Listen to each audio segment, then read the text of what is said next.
This diagram maps alcohol use as a continuous gradient. Alcohol use is frequently framed as a strict binary, a choice between drinking responsibly or having a problem. But looking at this gradient, we see a wide, continuous range moving from occasional social use on the far left to physical dependency on the right. The vast middle territory of this chart is where most drinking actually happens. Here, use is stable, managed, and primarily social. It accompanies celebrations and family gatherings without escalating or interfering with daily life. But people rarely stay in a fixed position. A demanding life transition, a loss that fails to resolve, or the accumulation of small, sustained stressors over years causes individuals to slowly drift right along the spectrum. There is no dramatic moment of decision. The movement happens incrementally, taking shape as a quiet pattern that feels like normal life rather than a warning sign. Consider a high-stakes, demanding work week. Pressure comes from multiple directions, rest is limited, and the weight of responsibility lingers long after the shift ends. A drink at the end of the day creates a boundary. It forces a transition from work to home, and the physical tension releases. The brain is constantly looking for efficient patterns, and it quickly learns this association. A hard day requires a drink at the end of it. The neural connection is established, and the expectation follows. Over months, what started as an occasional response to stress becomes a nightly routine. The threshold lowers. A drink happens regardless of how the day actually went. This slow transition remains invisible from the outside. Performance records stay intact, and colleagues notice nothing, because the brain adjusts to each incremental change before the next one arrives. Beneath that quiet shift, a physical adaptation is taking place. The brain has a natural network of neural circuits designed to manage stress, regulate cortisol, and return the body to a baseline of calm. When alcohol is consistently introduced to manage tension, the brain's natural regulation mechanisms step back. The external input handles the load, making the internal system less efficient. Remove the alcohol, and the system struggles to cope. Ordinary stress feels significantly harder to bear. The coping mechanism has now become load-bearing. A substance initially used for temporary relief is now structurally integrated into the person's daily ability to function. The original stress gets postponed by each drink, but the relief provided becomes shorter in duration. More alcohol is required for the same effect, and the distance between drinks feels increasingly uncomfortable. This escalating cycle is a predictable neurological adaptation. The brain is simply doing what it is built to do, adapting to patterns and building a dependency on whatever consistently delivers relief, which ultimately makes the original stress worse. From the inside, this adaptation is experienced as tolerance. The initial 2 drinks that used to produce a satisfying sense of relaxation start to feel incomplete, prompting a third. Soon, the threshold for when a drink feels warranted lowers further. What used to be an end-of-the-week reward drifts into a standard weeknight routine.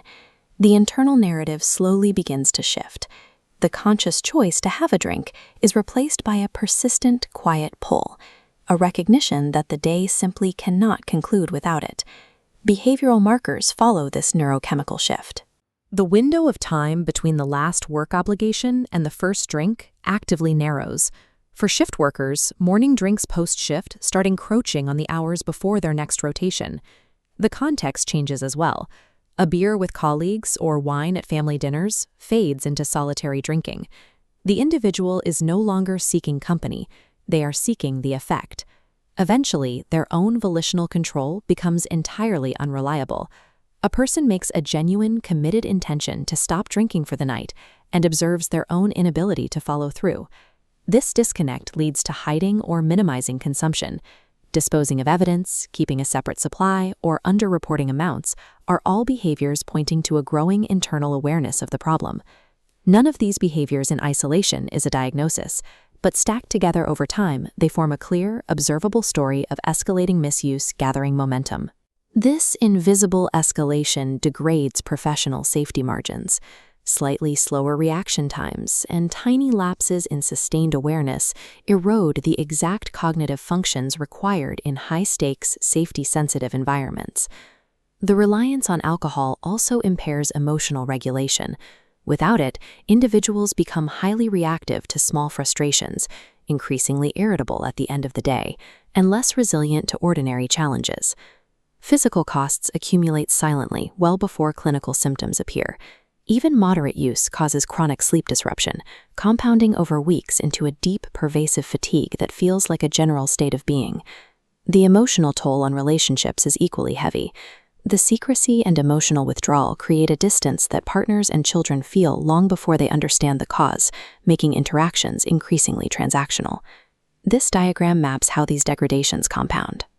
Sleep disruption fuels mood deterioration, which strains relationships, causing more stress, which feeds directly back into escalated drinking. The cycle is entirely self-reinforcing. Recognizing this cycle early changes the trajectory. When the drinking first drifts into a nightly occurrence and tolerance begins building, the individual is in a pattern, a stage where they still maintain relative stability and multiple options. A crisis is a forced consequence. It is the positive drug test, the sudden loss of a commercial license, a major medical emergency, or a career consequence that cannot be undone. Navigating a crisis requires massive disruption. It demands mandated regulatory processes, intense professional involvement, and the painful rebuilding of health and relationships from a position of severe disadvantage. Most people miss the crucial window between a pattern and a crisis. The true distance traveled remains invisible because the brain has continually adjusted to each new normal along the way. Early recognition does not require certainty or a clinical assessment. It only requires the honesty to look at a developing pattern clearly and ask if it warrants attention. At the pattern stage, resources are highly accessible. Confidential employee assistance program counselors and routine doctor visits offer support without triggering employer mandates or testing requirements. Identifying a pattern early preserves the ultimate resource, your own agency. You retain the power to choose the direction of your life well before a forced crisis chooses one for you.